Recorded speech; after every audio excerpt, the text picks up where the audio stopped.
All right, everybody, welcome back to another episode of Farmer Talk. So today we will be, it's Super Bowl Sunday. We about have to give a little bit of football commentary since we have the specialist with us here. Who's going to win? You know, First off, let me ask this. Who's in it? the Chiefs and the Eagles, Kansas City and Philadelphia. So Taylor Swift's going to catch the winning touchdown? Probably. Okay. Probably. I don't know. Up until the point where the Bengals played the Eagles this year at home, and I had to sit in a stadium filled with assholes from Philadelphia, I was going to root for the Eagles. But if you're an Eagles fan and you're from Philly, prove to me that you're not a dickhead. I mean, they were assholes. I mean, Steelers fans, we get along fine with. You know, we trade barbs back and forth.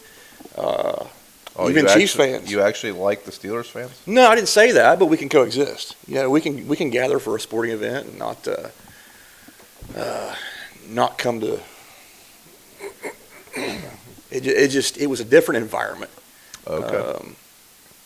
Yeah, those people just were something else. Of course, they threw snowballs at Santa Claus or something a few years ago, didn't they? Before your time. I don't know. What about the Chiefs? I mean, you've been to a couple of Chiefs games at home now. Yeah. I mean, for the most, their fans are pretty far drive for their fan base. Oh, they travel well, but I mean they seem to be pretty decent. I mean, I've heard mixed reviews of going out there, but the ones that show up to Cincinnati, I mean, I've never had a problem with. Okay. So, what is your prediction on how the outcome of the game will go? I'm sure the Eagles will lead for almost the entire game, and then the officials will figure out a way to screw them. So you are of the mindset that the NFL has an invested interest in the Chiefs winning? I'm not saying it's rigged, but it's getting very hard to say that it's not. I don't watch football that often. Like, I'll probably watch the game tonight just because it's on.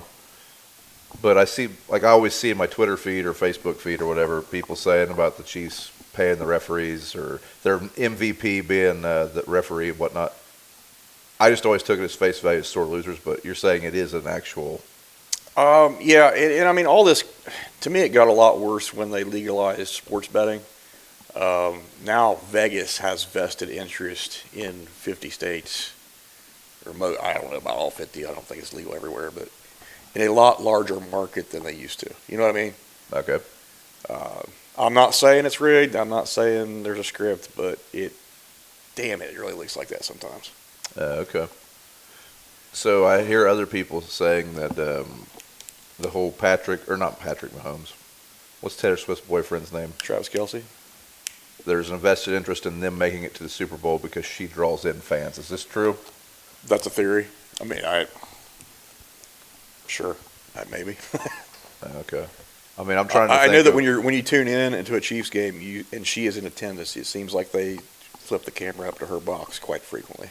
Yeah, that's crazy because I could care less who my favorite sports fan's dating or married to. Yeah, Or favorite sports player. Who is your favorite sports player? Who is your favorite sports baller? I don't know. I like basketball the best still. I'm a Cavs fan. I'm not a LeBron fan. So when LeBron played for the Cavs, I watched and hoped that they'd succeeded. When he left, he was dead to me. That's how I look at it. I'm a team fan, not a player fan. So do you think the NBA is rigged? I mean, we just had the Mavericks trade a generational talent at 25 years old because he's a little chunky. I definitely couldn't play for the Mavs. You're definitely not Luka Doncic I don't either. know that you could either. I don't know. It does seem like LA always ends up with generational talents, and they're the largest market outside of Boston in the NBA. So I don't know, but it's hard to tell. Do I think it's rigged? No. Do I think that sometimes chips get pushed one way to help, which I guess would be the definition of rigging it? I don't know. Maybe. But that's probably the best way to describe it. Sometimes it feels like maybe the deck is stacked a little bit. Like they don't blatantly say this: you're going to win, you're going to lose, but they kind of. It definitely seems like they kind of push things that way sometimes. Yeah. I did see where an NBA referee was fired, or no, it was an MLB umpire was fired by the MLB because he was found to have ties to sports betting. Interesting. Like this was yesterday. I seen that. Oh wow. So. You're probably a bigger Reds fan than. No, you're probably a bigger football fan than. I love baseball, but 162 game season's a grind. Yeah. Hard to So, I watch mean, that it's run. easy to lose focus on that. Yep. I know that could very easily be influenced by Vegas, too. I mean, there's been umpires that didn't know the difference between a ball and a strike for years in baseball, it seems like. So. Yeah. Yeah. Do you think the real question is Taylor Swift and Travis Kelce going to get engaged if they win? I don't care. Like, that's another theory I've seen. If They're they going to do- win the Super Bowl. He's going to propose in the end zone, and then that's the end of his football career. If they do, God bless them. I don't care. It affects me zero. So. Yeah. Yeah, it is interesting how it seems like these organizations, instead of focusing on why they exist, they focus on stupid storylines from time to time. Yeah. But, so do you have Chiefs or Chiefs winning then? Yeah, I would say. I think they will. I mean, all things aside, I would say they probably win. Is Patrick Mahomes a great generational talent, or does he just have a good organization? Like, is he a Tom Brady or no? I think Tom Brady is probably the greatest of all time. I mean, there are a lot of good professional quarterbacks right now, Okay. and a lot of fan bases very strongly think that their guy is the guy. You don't watch that much football, but I mean, Brady's definitely the best quarterback I've ever watched. Okay. And I'm sure if you've paid attention at all on any Sundays when he was playing, you would agree. I always liked Peyton Manning better, but I don't know that he was better. Yeah, I mean, they I think they had different skill sets. I mean, they were good at different things, but we're getting way far away from that. Yeah, we're not even talking about farming yet, and we're 5 minutes in. So today's episode, we were going to, I mean, it's Super Bowl Sunday. We had to talk a little bit about football. But today we're going to talk about about livestock in our operation. That's one question we've got multiple times, is to do a podcast, or request to do a podcast on the Brown Farms livestock operations. So those have ceased to exist long, long ago. I mean, I was only 8 years old when the cattle left, so I don't have a lot of memory of those days. I have some. The one thing I can remember is when the cows left, I just assumed that the smell of manure was normal, and I remembered it smelled different. It was weird. I didn't like it. It was strange, and I was, like I said, I was 8. So, Dad, do you care to, I guess, give a little bit of history of the livestock we've had throughout the years while you were alive, and then what led to us getting out of the livestock industry? Well, when I was a kid, everybody had livestock. That's how everybody survived. It was about everybody's a farmer, part-time. So they had chickens. We had chickens. We had, I can remember sheep.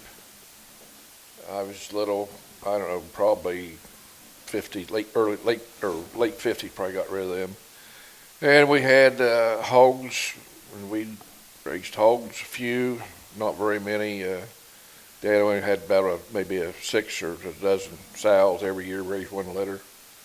And back in, we had a little patch of corn there, 3 acres there below the house. We always put corn, and that's kind of the way you fed them then. There wasn't any feedlot or anything. You just turned them loose in the standing corn? Well, then we did, but then if we'd have them, if we have hogs in late summer, so we'd have pigs we could put in the barn, and they would follow the cattle because we had cattle, and we usually had about 30, 35 head of cattle, and we'd feed the calves out. So is this like the 60s? We always had cattle. Yeah, I mean, are you talking about when you were, these pigs and stuff, is this like when you were a kid? So Well, yes, Dad was but, born in 1950s. But we had pigs, but we always had pigs. We got out of the pig business probably there for a few years. I You don't weren't know. really in the pig business, In though, the were you? eight, well, we're not like big I mean, time, you weren't selling commercial pigs. No, big time. You have 100, 150 pigs maybe so. And you did that with no barns, just in a pen? Well, like I say, raise them in the barn. It used to be the old house, they called it out back. That's where, matter of fact, that's where So we Dad had a pig started. house. It was a house. No, it wasn't a pig house. It was an old house, probably. I've never heard this. Well, it's, Where the fuel tanks are. Yeah, Oh, well, yeah, I know what you're okay. talking about. I didn't. it was know probably this existed. maybe big as this room, maybe 20 by 20, something like that. It had it divided in 4 pens, and there was a porch outside. But anyway, so we raised pigs then, and I don't remember how many, a couple times a year we raised litters. And then then in the 70s we got rid of a couple other farms that had cattle. We had about 150 head of cattle at one time, back in the mid-'70s. Well, That is when cattle was pretty steady price. I don't remember what they were. well, back you'd then. rented a few farms with pasture too, hadn't you? Well, that's what I say. Yeah, with the farms over here we farmed, and where we got more cattle, they were cattle farms. So that's what was on them. The guy retired, so one had 100 or had about 60 cows. The other one had about 30 some, and So what did you we just had buy their herd and keep going? bought their herd. Okay. And Dad always had not purebred. When he moved from the county down below Jackson, back in the 59, 60, or yeah, 29, they bought the farm. They had purebred Hereford, so they was registered Herefords. So that's when you had to register. And then when it come up here, well, we didn't register them up here. He didn't. But when your brother or your uncle, Brother John, ran them other two farms, I know the farmer that had them had Charolais cows. So is that how we ended up with a bunch of Charolais crosses? That's how we got some Charolais crosses. They crossed with Hereford, and one ate black cattle, and then we had a few black cattle we got, and everything went to black cattle. Then you get more money out of the calves. But we had the Charolais were good milkers, but they mean. But then we had them, and we didn't feed them calves out over there. We did one year. We did some, but I don't know. Then you remember the calves, don't you? Cattle. Yeah. But we fed them. That's when they come out in the '70s with. They had Heston had a stacker they made to stack hay instead of round or square bale on it because everything was square baled. So that took a lot of hay for 140, 50 head of cattle.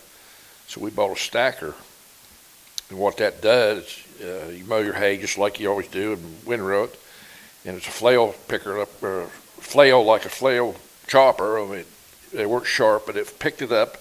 And it blew it in like a hay cube or like a bread cube. If you could picture bread, how they make bread. Was it blown in like a silage wagon? It blew it in that wagon. Then the top pressed it down.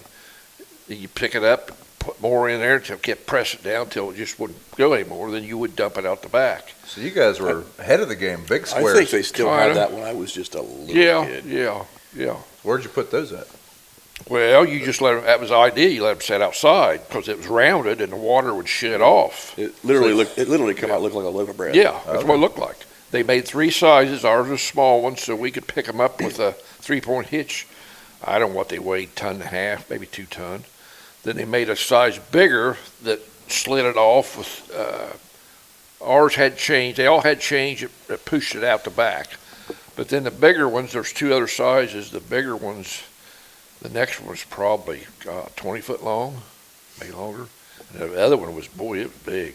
So you'd need a big front end loader. Well, no. What it was, you bought a trailer and it had chain slats on it, probably 4 wide or more. You back under it to get them change start. You just keep backing up and change would pull right up on that trailer. Then you would take it in the field and set it off the same way. The other problem was there was a lot of waste because it'd fall apart and this. Well, it also sounds like it'd work real good till it was about -5 and covered in snow and. Well, cattle they bust up. Yeah, I mean, having to Yeah. use that wagon to move hay to a field and stuff. Oh yeah, it was. I mean, at home, we always square baled and put it in the barn there. We could put 2,500 bale in the barn. That would do us all winter, and we just let them fall in it. We didn't have to stack it because the barn was big. Then we'd feed them in the manger below. The cattle would come in all the time. In the wintertime, they'd go out in the pasture. So whenever you were raising cattle like that, explain to me how we were making money on those cows. So what was the theory? Like we had cows, we were breeding the cows, they were producing calves. Were we Made the money selling the off- calves? Sell the calves. So how much did Sell you calves. feed them out, or did you sell Some them after they we weaned? fed them out for several years, and we quit feeding them out. So when you Just say got feed sick out of a it. cow, like explain Well- that to me. What was doing, you take a calf, we'd wean them when they was 250, 300 pounds, something like that probably. Wean from the cows, put them in the barn lot. If we had a silo there, we'd always fill the silo in the summer. We just used grass hay, which was ensilage.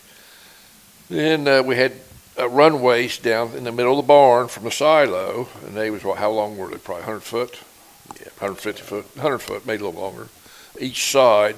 Well, the one side we had the calves, which were little, 250, 300, 400 pound. They would stay over there, and they had a barn lot there where the lot was at. They could go up there. The other side we kept for the cows. They could come in and they'd eat. We'd give them a little bit of insulage too, but every day and night, or day in the morning and the evening, you go there and feed them. Chop the silage out of the silo, which was that was a job. Why didn't you just use your Milwaukee chainsaw? There wasn't no such thing back here. Yeah, it was a big old maul. What was it? Mag maul? Maul was the name of that saw. Got it big. But anyway, no lid, no top on the silo, so the snow would get in there and freeze. And I remember you had to take a mattock and chop it loose to get it loose because it's froze. Then throw it out the door and it'd go down, and then you go down and feed it with a big D-fork, pitchfork, and the calves we had right above it in the barn. We had a place where we ground corn, hopefully ear corn, for a long time until we got done away with ear corn. But we ground ear corn, and we pulled. It went in upstairs. It went in a little room, what, a 6x10 or something. Blew it back in there. Pull the gate down at the bottom, let it come down through buckets, and scatter it out on the insulage and put some molasses on it. Boy, the calves just like it. So That's how I eat it. So you'd feed those calves out till how many pounds roughly? Oh, 1,000 pound, a little better. Okay, so you're taking them and they're being butchered. Yeah, they weren't as They're big. not going They in weren't their as big feedlot. as what they are today. No, They're not we going in their food lot or feedlot. They're No. ready for. Well, they're for ready a for while, market. but then we had trouble. I remember the last time we couldn't get liquid molasses. We always put on the insulage. Dad always did that when we fill the silo, and that'd help it ferment. We couldn't get liquid molasses one year, so we had dry molasses. Well, that insulage didn't ferment, and then when you fed it out, the molasses was just like like sugar almost. Not it was just powder. The insulage wasn't good, and we had trouble with calves bloating. You feed them, and you'd always have one about every day would bloat. Did you have to walk it, or what did you do it? Well, sometimes you did, and other times It died. Well, we'd lost one or two. But then we got from the veterinary. They had Gauged needle. like a big spike. It had a hole in the center. You poke at the side of its belly there and stand that's back. not good. Oh, Oh, my God! They had her stick a tube in the rear end or down its mouth. Try to that. If you could do it to the mouth, was the way you do it. But if you couldn't do that, last resort was stick its stomach. God, it would stink. But then we quit feeding them, and we just sold them as feeder calves because there's more money in that. So a feeder calf, is that what was happening? Calves was about 500 pounds. After we weaned them, 400 to 500 pounds. So is that what the operation was when I was a kid in yeah, the 90s? yeah. We sold them as feeder calves. So you're feeding the cows all year. Yeah, and you feed you're the getting rid cows of the all year, babies yeah. as soon as they're Yeah. weaned. As soon as you wean them, yeah. Try to get them. Well, when they was babies, we had what you call a creep feeder. You grind corn and put supplement in it. And you put in this creep feeder. The cows couldn't get in it, but the calves could get in it. It'd take a while, but the calves would start investigating it. He's always nosy, looking around, and they found that feed. They might be 250, 300 pounds, and boy, they get in the molasses, and they would start eating that, and boy, they just kept eating and eating and eating, and you grow them up a little bit more, get a little more money out of them. So They's already started. That's what guys liked that fed them. The calves were already started on feed. okay, Insulin, so it wasn't that they ground got feed. they didn't get right off the tit and then get on the stock truck. They were No. Okay. That been veals though. okay. And we had did that for a while. Then over to the other farm, we fed 1 year, and we quit doing that. So we sold them as feeder calves. So when you guys were doing this, it was just 3 of you, right? 3 of us, 2 of us. Well, I mean, while Grandpa was still alive. yeah. You, But Grandpa, and being, Uncle John. but I, there most of the time was like over to the other farm. Me and John. John did the most of it over because he lived there. And then you lived at the home farm. So I'm guessing Yeah, you did but most. then about 2 years after that, just so much waste, the hay with that stacker. Well, they came out with round balers, and we bought a New Holland round baler, and we round baled about everything then. And it wasn't a whole lot better, that one was, because one of the first ones had chains instead of belts, and it was so loose, you couldn't get a tight bale, and got a lot Did of you waste go to in it. round bales just for manpower and ease of? Well, that was the thing, easier to handle than them stacks, less waste supposedly, which it was. easier to handle. But I'm saying at that time, everybody was probably still square baling, weren't they? Oh yeah, still square baling. But the round balers started catching on, and everybody went to that. Yeah. I'm asking though, like, did that start happening just because of lack of manpower for a lot of farms? Yeah. I mean, a lot of kids not sticking around. Yeah. You know, when I was a kid, my brothers, all their buddies come make hay or help us bale hay, and they just loved it. And when I was, when they moved on, and boys I went to school with would help. And when BJ, he get his some of his buddies would to help. But then it got so that there was much going on, sports and stuff like that. Well, you know, 4 o'clock they had to quit, go to the ball practice or something. Well, 4 o'clock is when your hay gets dry, so it just made it harder and harder. We bought a bale thrower. What that did was on the square baler. We bought that in like '70, I think, before we had the stacker.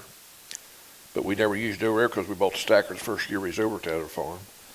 But what it did was the bale would come out the back, and it would throw it up in the wagon. We had to make a wagon with sides on it, and it would throw it up in the wagon. So I had to eliminate by on a wagon. But you busted about as many. Yeah, you busted a lot up, but there's always, we used twine all the time. Wire would have been better, but just trying to eliminate labor. And today, look what it is. Yeah, I can remember going from the first season baling with us with twine, going to the neighbors and baling. They had wire, and you talk about an eye-opening experience. Just grabbing hold of one of those bales and cutting it in your hands. There were still some square bales left whenever I was around the farm. So I seen some of our farm's square bales. Like I say, big loose twine, easy to grab. Well, our neighbor, I always ended up being his straw boss or whatever you want to call it. And I'd get my buddies to help us bale, and they were so damn tight. You couldn't use gloves because you couldn't get your hands under it. You usually end up bear hugging the darn things. It seemed like, but well, back in the go back again to the late '50s. I suppose at '59, I think Dad bought a square baler, a New Holland, when they first come out with a New Holland. Before that, he had the old John Deere that was shot it out the side, had a Wisconsin V4 or V2 engine on it. And I remember he broke his wrist starting it. He had to crank it. And that thing broke a lot of people's wrists. It back far, and oh, God.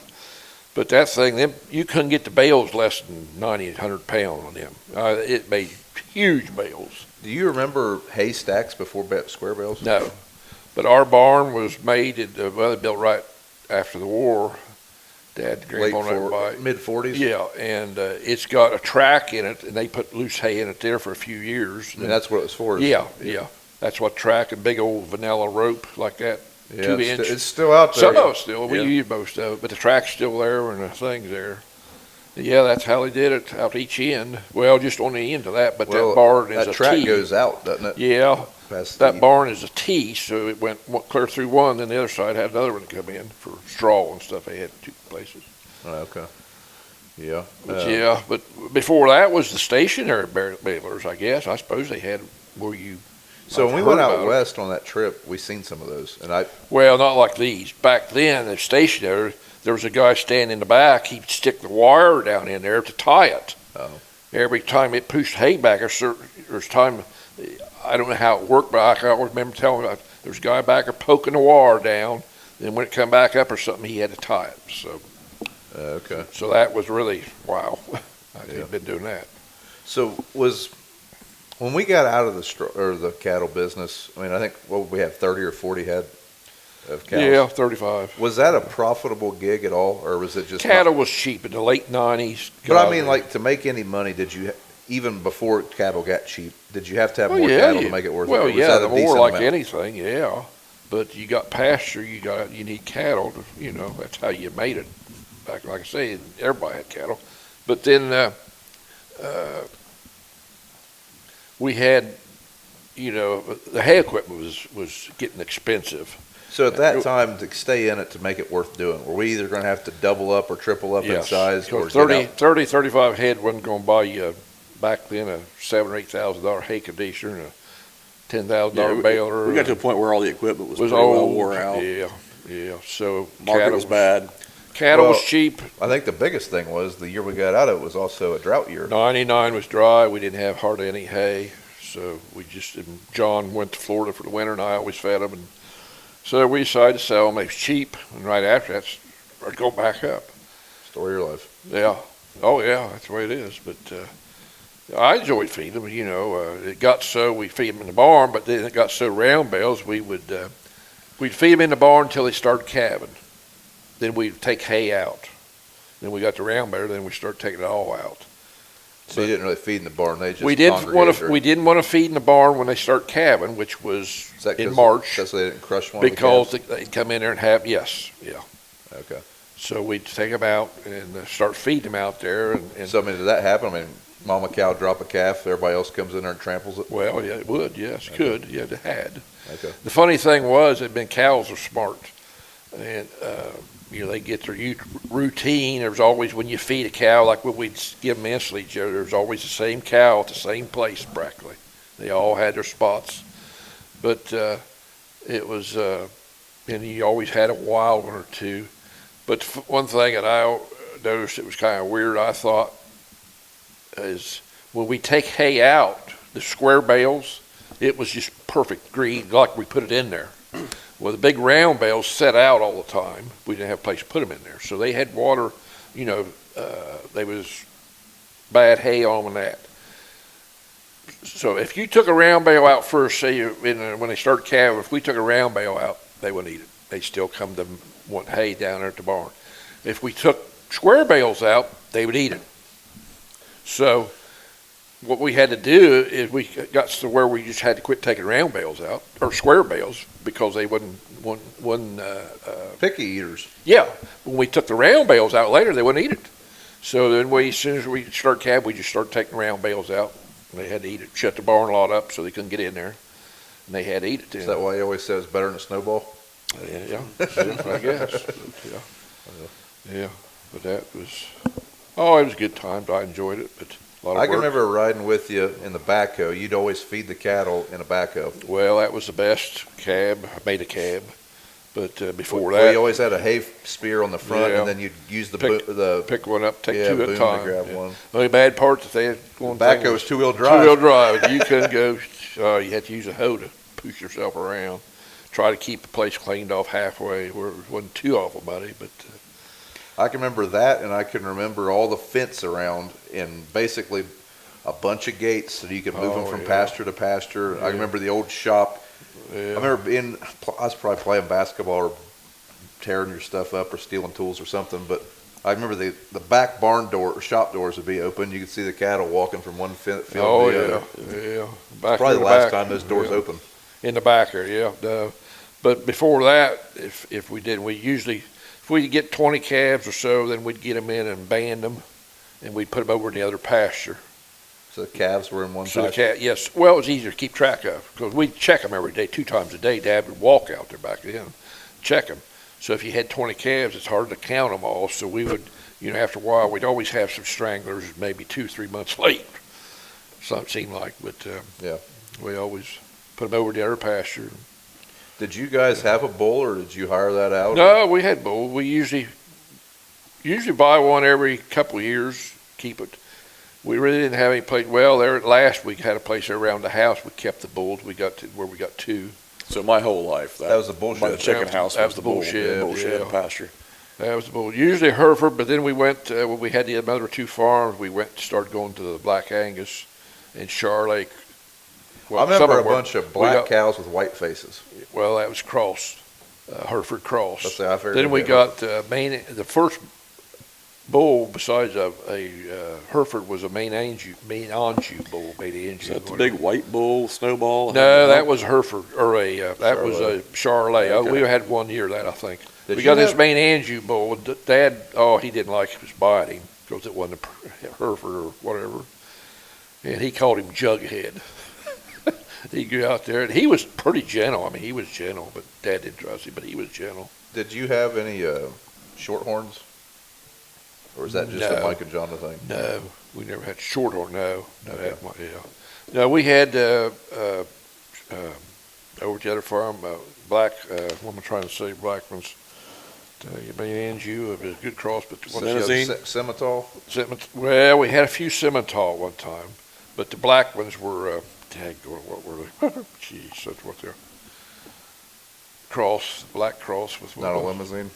Not a limousine. I don't want to say that's maybe some of them, but I can't think now, but what it was. But anyway, good old days, but nowadays everything is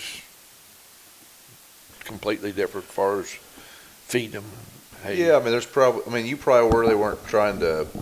I'd say now there's a lot more genetic research going into what's being bred oh to yeah, what. oh yeah, it's all. I mean, AI is pretty much taking over that yeah, kind of stuff. oh yeah, artificial stuff. Oh, now everything. Yeah, look at the neighbors down there. Yeah. The high dollar, both. And the black calves brought a lot. Not a lot, $50, $100 more than the Herefords to buy one of them. I don't know. I've bought freezer beefs from our neighbors that still raise cattle. I've had Hereford, I've had black calves, I've had cross calves. They all taste like calves to me. All these stores say black Angus cattle, beat. Seems to me like as long as they're fed right, it doesn't matter. Yeah, that much. it makes a difference how they're fed. Do you remember when you were a kid and there was probably a lot more different animals besides pigs? Was there goats or anything like that? No, nobody had goats. No, Lambs? like at the fair, nobody had goats. It was hogs, cattle, and sheep at the fair. Dairy, there was quite a few dairy around. Did we have any dairy calves? Or we Well, when I was a little kid, brown Swiss, I think they were. A couple of them, they milked. Just enough to support. Just for our own milk. I don't remember milking them. I remember John and Rich and your Aunt Joy milked them. Then John, they was pretty well go when John was over. So back then, did Grandma and Grandpa make their own butter? And Oh cheese yeah, and that kind of stuff? Back then everybody did all that stuff. Yeah, and I can remember the neighbor doing it clear up in probably the '60s. Okay. That was real butter. Grandma had a butter churn at the bottom of the stairs Yeah. in that corner. I don't and remember you. It looked decorative to me, but she Yeah. said it was her butter. She had like a nice little seam painted. She said it was a butter churn she used. What she told me when I was a kid. I thought it was a whole I thought it was just a decoration because it legitimately looked too nice to be something that she used. I don't remember. I can barely remember making butter. I remember the neighbor, Miss Stone down there, and Miss Smith did. But then I can remember what we made was when we butchered hogs, we made our own cracklings a couple of times in a big old pot. Put the lard in there, made our own lard, cook it long enough you had crack. Render it down. And, Yeah. You had your own smokehouse. So Dad had a So I smokehouse. mean, at that time when you were younger, everything was butchered on 60s, site. 50s, yes. Oh, yeah. Beef, too? Yeah. Oh, yeah. Well, we didn't butcher the beef. There's always somebody, well, when I was around, didn't. And the hogs we took someplace, but there for a couple of years, I know when me and your mom got married, there was 71. Well, we haven't even talked about the chickens yet. So, Oh, yeah. So the whole time you were growing up, God. did we always have a pile of chickens? Oh, yes. Mom always said, well, yeah. I mean, chicken on Sundays. What do you think we eat? Well, I mean, I feel like for a Oh, family farm, man. we had a pretty decent sized chicken coop at that time. Usually 200, 250 young ones we'd buy, poults they called them. Raise them up till they got to layers. Then get rid of the layers. We always ended up with 150 probably of the layers yet. They would get old. And So you'd keep a we'd layer. butcher them, take them to town. Guy would butcher them, and So you'd order these chickens, raise them up. When they started laying, the Summer, old layers spring. got butchered. spring. Okay. Yeah. So at And- that time, and after it they was- were a year or two old, were they tough? The chicken? Yeah. Well, we all had chicken biscuits, the old ones. Okay. Yeah. They weren't near as good as the So you ate a few of the pullets too. the roosters. There's nothing like fresh fried chicken. I don't care what you say. You go to town, there ain't nothing like fresh fried chicken.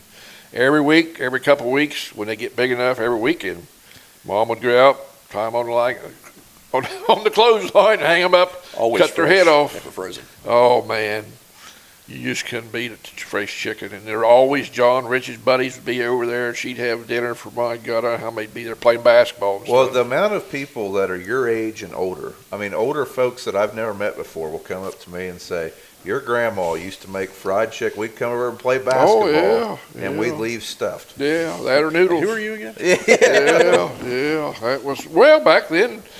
When I was a kid, you go work someplace, do something like that. You used to fill silos for neighbors and stuff. They all get together wherever you went to work at what farm. They make you eat there because they have big feed. Oh boy, you could. Everybody knew whose wife could cook. Oh yeah, I can everybody. I can remember when before I was older, during doing hay, Grandma would always have sandwiches, and whoever was working that day, she fed them. Well, for the most part, we do that here. I mean, Yeah, if someone's working Yeah. here, It just might feels be McDonald's. Yeah. I guess it feels different because we're big boys now. Yeah. Yeah. But the 99 got rid of the cattle and don't have any. Mow the pasture down, finish mower. Well, like you said, though, Yeah, it would not. I mean, yeah, we've got 25 acres of Yeah. ground that's useless Yeah. for us now. That could be pasture ground, but is it worth going and buying enough stuff that we'd have to put all new Well, fence in? the We'd biggest have thing to- is There's fence. no fence. Yeah. We've tore it out. It was getting old. Well, even We when you could get maybe rid of, rent the pasture, Yeah. we'd have but to you put couldn't pay for the fence. fence. We had to figure out some way of coming up with hay. I mean, Yeah. we'd need a couple more tractors to do this right. I mean, I just don't see it being profitable unless we have a couple hundred head cattle. Yeah, if you had 100 cattle or so, yeah. But I don't know. We could $500 lemu eggs. Yeah. Or emu. emu, yeah, So- emu, huh? My wife wants to get some livestock, and she don't even want to get the eaten kind. She wants mini cows and mini donkeys. I said, do they have mini ribeyes? I don't know. There might be. And if they did have mini ribeyes, why? Yeah, What's there the point? Might be a niche market. I mean, imagine how tender a ribeye is off a steer that only weighs a couple 100 pounds. But when I was a kid, I've said on here, people know that I paid for my tractor cash.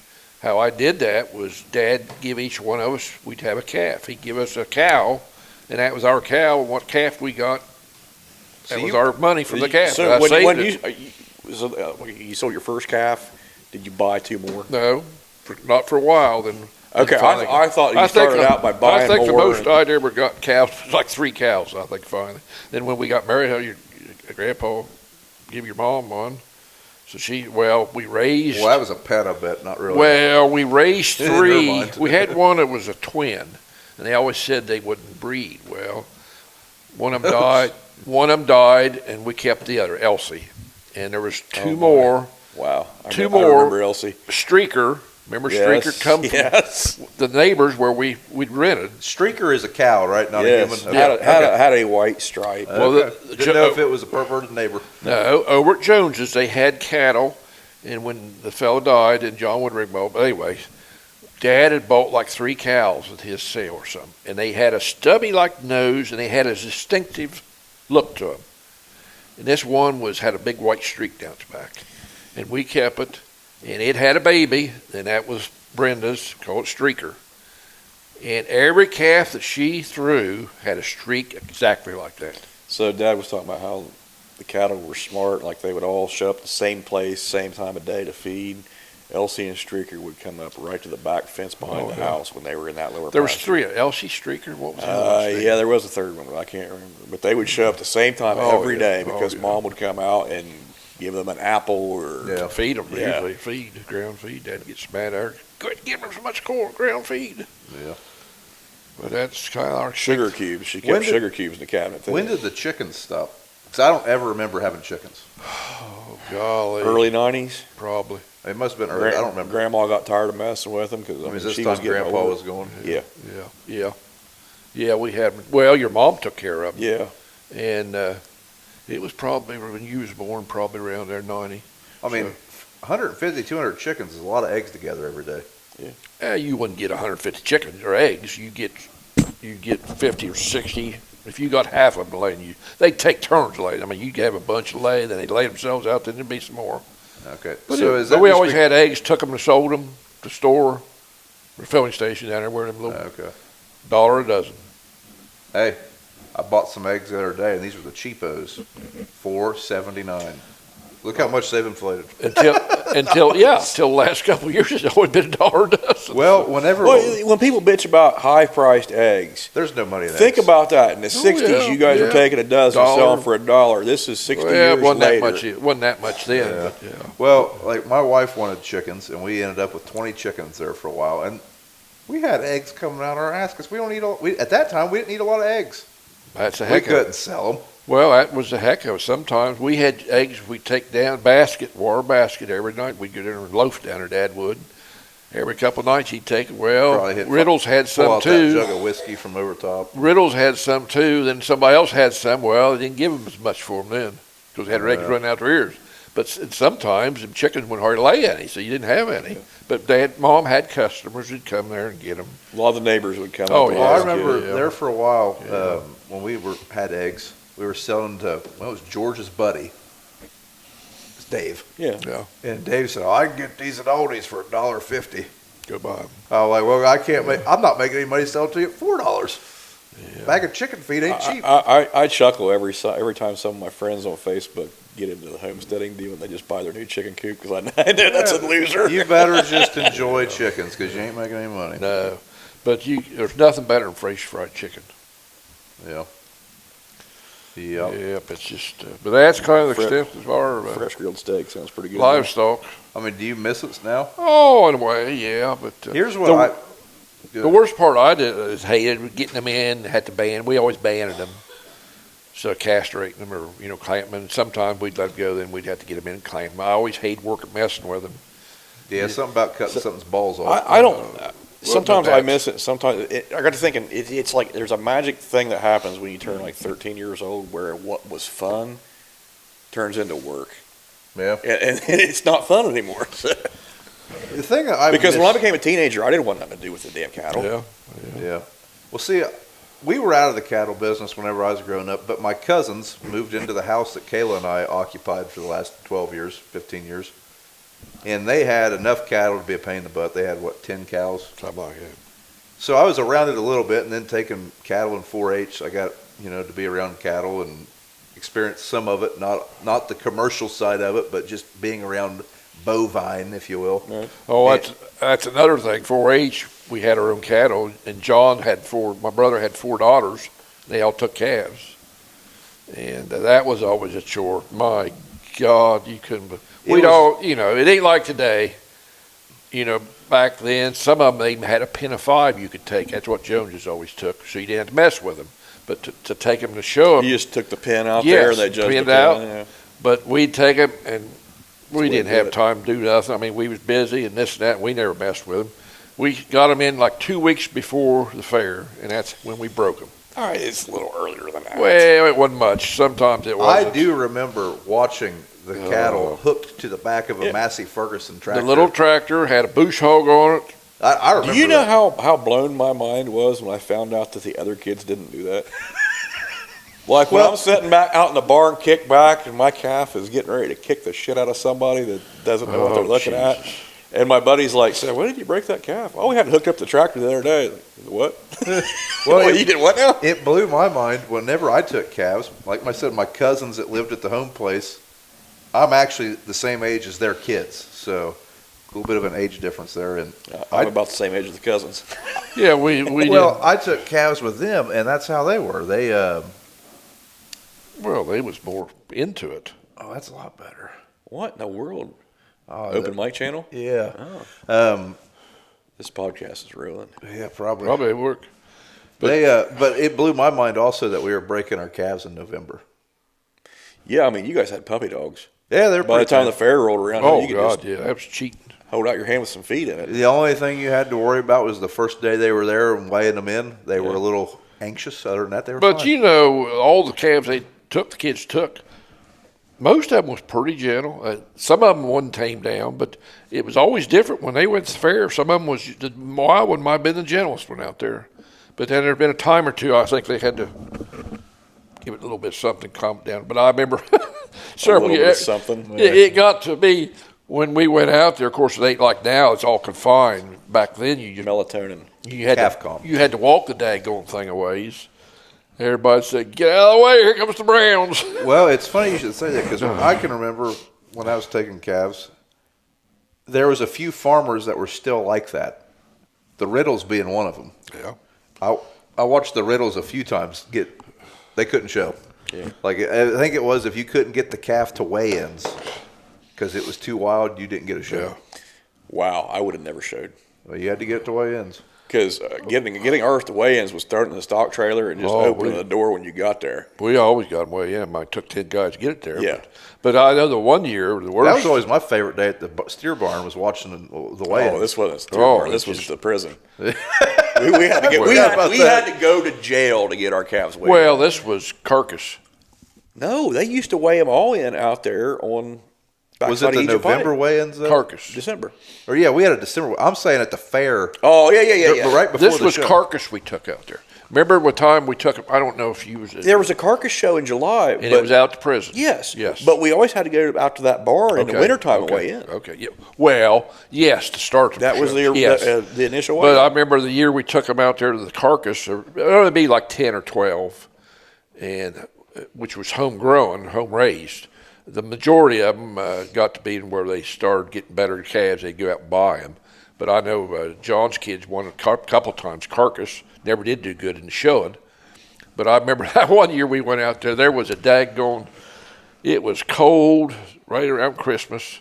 Well, school was out for break, you know. We unload them damn calves, and all of a sudden there's 4 of them.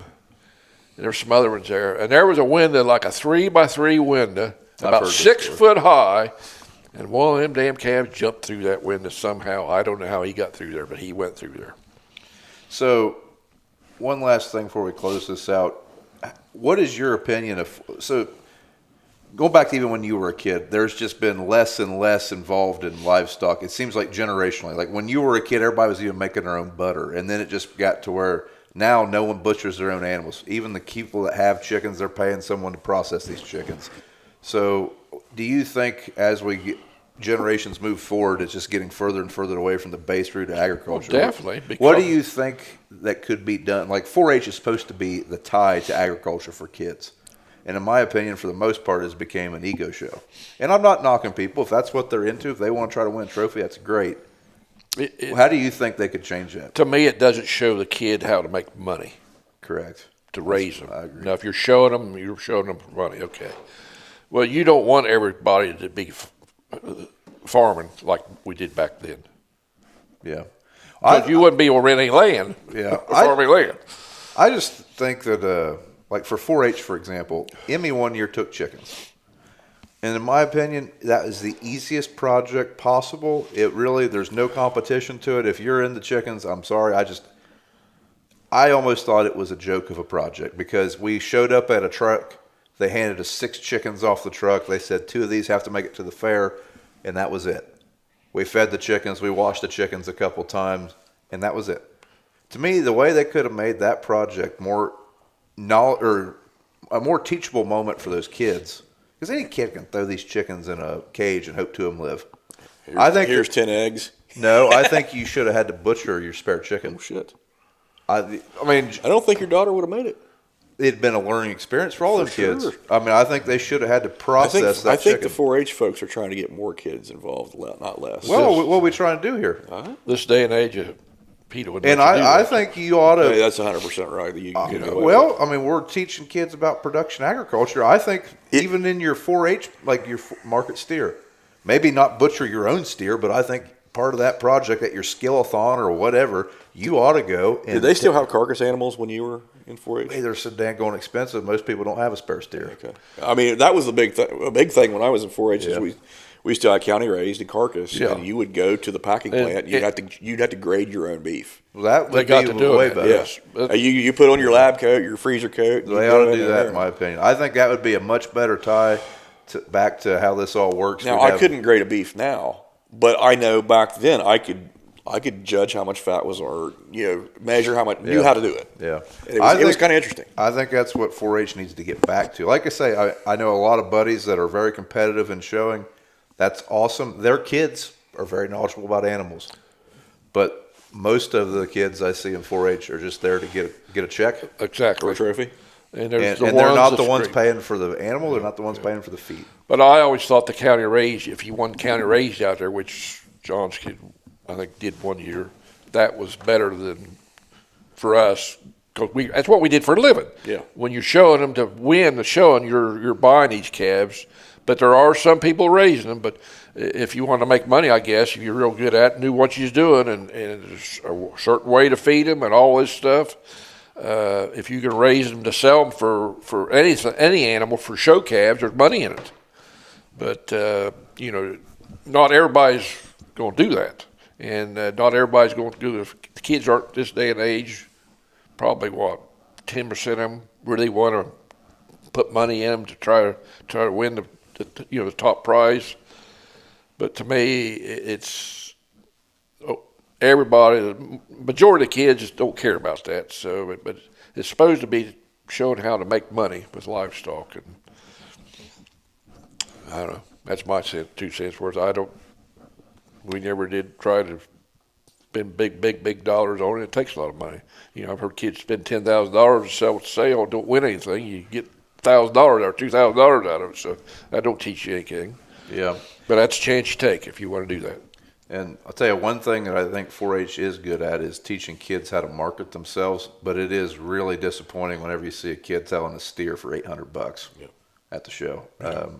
That calf costs more than $800, and it isn't that kid's fault. They just they didn't know how to get their name out there. That's if you have some spare money and you got a county fair, that'd be a great way to support your local 4-H kids. It's real easy to do an add-on. That's what we do. We don't buy a whole animal anymore from people. Camera just died. We usually just just went audio only, huh? Yep. We usually just tack on a little bit to everybody's projects. But now that we've offended the majority of the listening audience, we probably ought to hop off here. And if you are in the Louisville vicinity next week at the farm show, we will be at the Underfirth booth on Wednesday from 1 to 3 and Thursday from 10 to noon. So stop in, check us out. Also, we will be doing a live audio recording of a podcast Wednesday at the Honeybee booth at noon. So if you would like to check out the podcast live, Dad and I and maybe BJ. Apparently I have to get up early now. It's at noon. Yeah, apparently I have to get up early. It takes 3 hours to get to Louisville. Anyways. With my wife driving, we'll be there in 2. Depends on the weather. Don't about snow. Yeah, it's supposed to get nasty. So. But if you'd like to see the podcast live, we will be at the Honeybee booth doing a podcast with Honeybee. Check us out if you're so inclined. If not, tune in next Sunday, and we will have another podcast for you. But thanks for listening. And if you're listening to this, the podcast does have a YouTube channel dedicated to the podcast called Farmer Talk. Be sure to subscribe. Let us know what you think. That's the only way we can actually get listener feedback. So comments are great. Also helps us grow the podcast. So thanks for tuning in, and we'll see you then.